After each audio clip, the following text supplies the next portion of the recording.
நேற்றைய தினம் ஆதவ அர்ஜுனா என்கிற அமைச்சர் மிக கீழ்த்தரமாகவும் கேவலமாகவும் அவருடைய கட்சியிலே இணைந்த அதிமுகவை சேர்ந்த 2 அமைச்சருடைய இணைப்பு விழாவிலே பேசியிருக்கிறார். அவர் பொறுப்பற்ற முறையிலே பேசியது மட்டுமல்ல, தமிழ்நாட்டு மக்களுக்கு ஆத்திரம் ஏற்படக்கூடிய வகையில் நேற்றைய தினம் அவர் பேசியிருக்கிறார். கரூரிலே நடைபெற்ற சம்பவத்தை பற்றி அவர் பொய்யும் புரட்டுமாக பேசி, தேர்தல் வர இருக்கிற காரணத்தினால், காரணம் கரூருடைய சட்டமன்ற உறுப்பினராக அதிமுக சார்பில் வெற்றி பெற்றவர் அந்த கட்சியில் சேர்ந்து விட்ட காரணத்தினால் அந்த தொகுதியிலே மக்களுடைய கவனத்தை திசை திருப்புகிற நோக்கத்தில் நேற்றைக்கு பேசியிருக்கிறார்.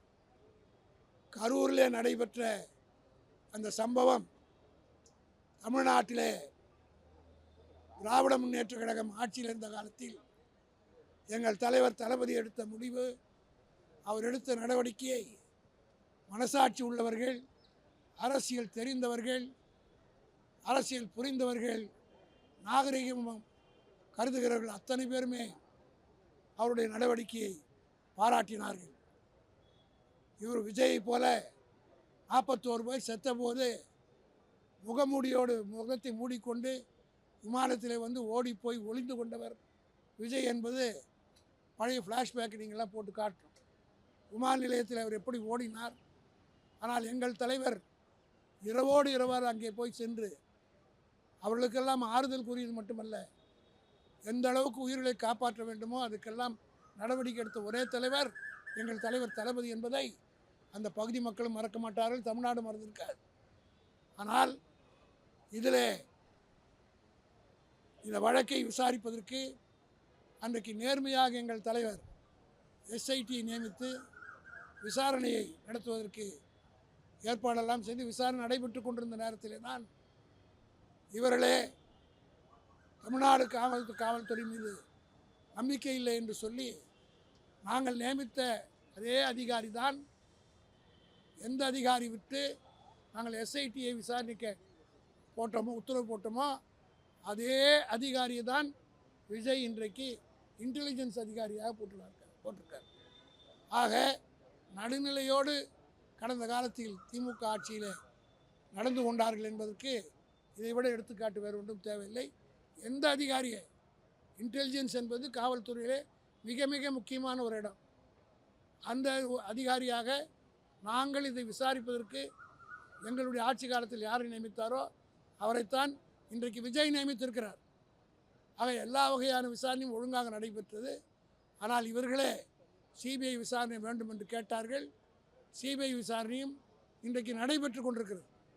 இதில் முதல் குற்றியாக இன்றைக்கு நேற்றைக்கு பேசிய ஆதவ அர்ஜுனா, அதில் அக்யூஸ்ட் நம்பர் 2, ஒரு அக்யூஸ்டாக இருக்கக்கூடிய ஆதவ அர்ஜுனா நேற்றைக்கு சட்டம் தெரியாமல், நீதிமன்ற நடவடிக்கைகள் புரிந்து கொள்ளாமல், சுப்ரீம் கோர்ட் என்ன சொன்னது, அந்த வழக்கை ஓய்வு பெற்ற ஒரு சுப்ரீம் கோர்ட் நீதிபதியுடைய தலைமையில் விசாரணை நடந்து கொண்டிருக்கிறது. சுப்ரீம் கோர்ட்டினுடைய ஓய்வு பெற்ற நீதிபதியை சுப்ரீம் கோர்ட் நியமித்து விசாரணைகள் முறையாக நடைபெற்று கொண்டிருக்கிறது. விஜயே 2 முறை போயிட்டு வந்தார். இவர்களெல்லாம் நேற்றுக்கு பேசிய ஆதவ அர்ஜுனா, A2 புஷி ஆனந்த், இவர் வந்து புஷி ஆனந்த் A2, முரளி ஒரு நிர்மல் குமார் A3, ஆதவ அர்ஜுனா பிறகு சேர்க்கப்பட்டார். ஜெகதீஷ் பழனிசாமி, அதாவது அவருடைய இன்றைக்கு இருக்கக்கூடிய விஜயனுடைய பொலிட்டிக்கல் அட்வைசராக அவர் வைத்திருக்கிற ப்ரைவேட் செக்ரட்டரியாக வச்சுருக்கார். இவர்களெல்லாம் அக்யூஸ்டாக போடப்பட்டது. உச்சநீதிமன்றம் சுப்ரீம் கோர்ட் நியமித்து வழக்கு நடைபெற்று சிபிஐ விசாரிக்கிற போது வழக்கை பற்றி ஒரு அக்யூஸ்ட் அந்த விசாரணையை கெடுக்கிற வகையில் நேற்றைய தினம் பேசியிருக்கிறார். ஆகவே இது குறித்து சட்ட ரீதியான நடவடிக்கை எடுப்பதற்காக திராவிட முன்னேற்ற கழகத்தின் சார்பில் உச்சநீதிமன்றத்தில் திமுகவினுடைய அமைப்பு செயலாளர் என்கிற முறையில் நான் இம்ப்ளீட் பெட்டிஷன் இன்றைக்கு தாக்கல் செய்ய போகிறேன். அதே போல் ஆதவ் அர்ஜுனா மீது கண்டெம்ட் ப்ரொசீடிங்ஸ் எடுப்பதற்கும் உச்சநீதிமன்றத்திலே மனு தாக்கல் செய்ய இருக்கிறோம். இப்படியே இந்த ஆதவ் அர்ஜுனாவுடைய ஆட்டத்துக்கு ஒரு எல்லையே இல்லாமல் போது அவர் யார் என்பது இந்த நாட்டுக்கு தெரியும். இந்த நாட்டையே குட்டிச்சவராக்கிய லாட்ரி குடும்பத்தை சார்ந்தவர். இவருடைய குடும்பத்தை சார்ந்தவர்கள் மீது கேரளாவில் 928 கோடிக்கு ஊழல் வழக்கு ஏதாவது வந்து லாட்ரி சீட்டு வழக்கில் வழக்கு நடந்து கொண்டிருக்குது. இவருடைய மனைவி அதில் ஒரு அக்யூஸ்டு, இவர் ஒரு அக்யூஸ்டு இந்த கேஸில், இவருடைய மனைவி லாட்ரி சீட்டில் அக்யூஸ்டு. இப்படிப்பட்ட அக்யூஸ்டுகள் எல்லாம் ஒன்றா சேர்ந்து கொண்டு எங்களை அக்யூஸ் பண்ணுவதை எந்த காலத்திலும் ஏற்றுக்கொள்ள முடியாது. இவர்களுக்கு உரிய வகையிலே சட்ட ரீதியாக நாங்கள் பதில் சொல்வோம், நடவடிக்கை எடுப்போம் என்பதை தெரிவித்துக் கொள்கிறேன். எவ்வளோ வேலைகள் இருக்குது. இதையெல்லாம் விட்டுட்டு அனிதா ராதாகிருஷ்ணன் எப்பவுமே இந்த மாதிரி அவதூறு வழக்குகளை கைது பண்ணுறதே கிடையாது. ஜெயலலிதா பீரியடில் என் மேலே 16 கேஸு, தலைவர் தளபதி மீது 40 கேஸு, எடப்பாடி பீரியட்லையும் கேஸ் போட்டாங்க. ஆனால் எந்த ஆட்சியிலும் அவதூறு வழக்குகளை கைது செய்வது வழக்கமே கிடையாது. ஆனால் இப்பொழுது அவதூறு வழக்கில் அனிதாவை ராதாகிருஷ்ணன் எப்போ கைது செய்தார்னா, அவர் ஒரு சட்டமன்ற உறுப்பினர். அவருடைய தொகுதியில் ஆய்வு செய்ய இப்போ இங்கே பார்த்தீங்கன்னா தாவேக்கானுடைய எம்எல்ஏ கூட அப்பாலாம் போய் ஆய்வு பண்ணுறாங்க, பிள்ளைங்கள்லாம் போய் ஆய்வு பண்ணுறாங்க.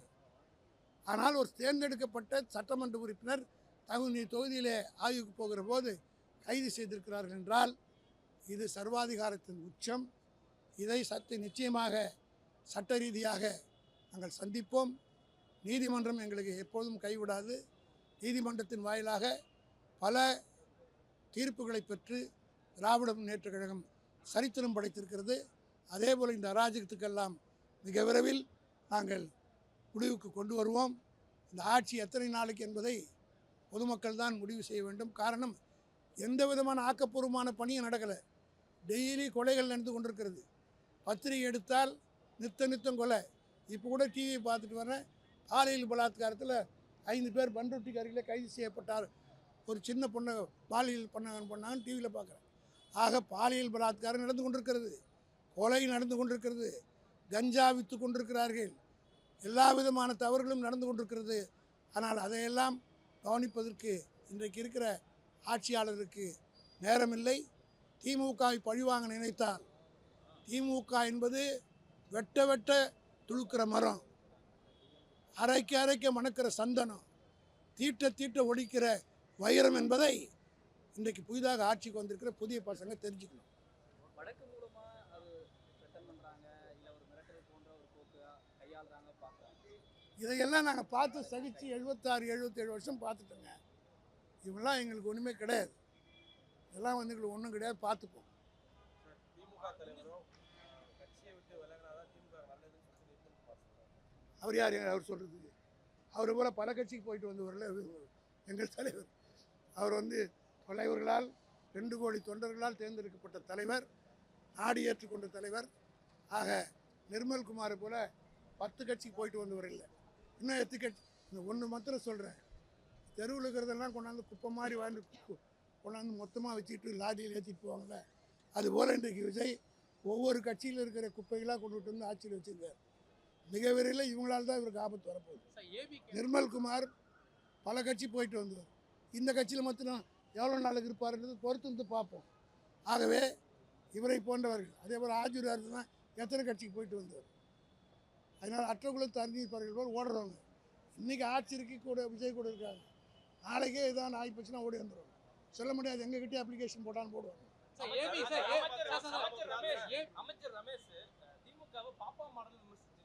அவர் ரமேஷ் யாருன்னா, நீங்கள் எஸ்ஆர்எம்மில் போய் கேளுங்க.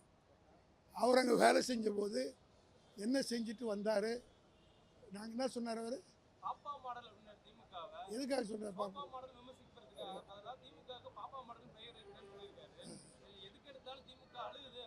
எங்கே அழுது? எதுக்கு நாங்கள், எங்களுக்கு பேரே பெரியார் வச்சது கண்ணீர் துளிகள். ஆக அதுக்கு பிறகு தான் நாங்கள் இவ்வளோ நாள் வளர்ந்து வந்திருக்கோம். கண்ணீர் துளிகள் தான் எங்களுக்கு யார் பெரியார்கிட்ட பேர். ஆக இந்த கண்ணீரால் அவர் சொன்னதுனால 77 வருஷம் இந்த கட்சி வளர்ந்துருக்குது. அதனால் இந்த பாப்பாங்களுக்கெல்லாம் நாங்கள் பதில் சொல்ல வேண்டியதில்லை. அது வேறு பாப்பான்னு நான் சொல்கிறேன், நீங்கள் வேறு மாதிரி போட்டு போகிறீங்க. தயவுசெய்து நான் திருப்பி சொல்கிறேன், என் டோன் சரியில்லைன்னா அது வேறு மாதிரி போட்டுறாதீங்க. பாப்பாவுக்கு தான் பதில் சொல்கிறேன்.